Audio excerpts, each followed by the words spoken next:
"Ma'am, I only have $2. Could I please have some food? $2?" The cashier laughed coldly. A traveler behind her groaned. "Miss, this is an airport, not a homeless shelter. If you can't afford anything, move. You're holding up the line." Laughter echoed through the terminal, stripping her dignity piece by piece.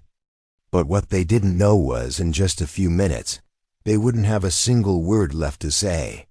This happened at Hartsfield International Airport. The young woman's name was Grace, 24 years old, worn sneakers, messy hair, clutching a faded backpack. In her trembling hand, 2 crumpled dollar bills. "I haven't eaten in 2 days," Grace whispered, her voice cracking. "I just need something small." The cashier rolled her eyes. $2? That won't even buy water here.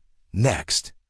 Grace stepped aside, humiliated, and sat on the cold floor, tears streaming down her face. That's when an elderly janitor named Mr. Thomas noticed her. He set down his mop and walked over slowly. "Miss, are you all right?" Grace looked up, broken.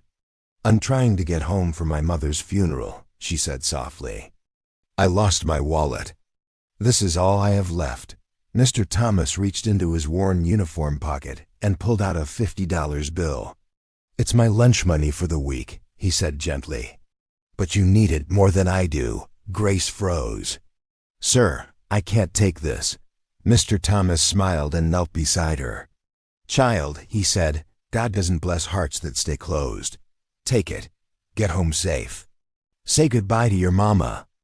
With that money, Grace bought a ticket and made it home just in time to hold her mother's hand one last time. Years later, Grace built a successful nonprofit helping stranded travelers across the country.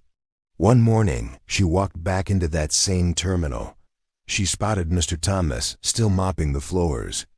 "Sir, do you remember me?" Mr. Thomas looked up and shook his head. "I'm sorry, I don't." "I was the girl," Grace said, tears streaming, with only $2.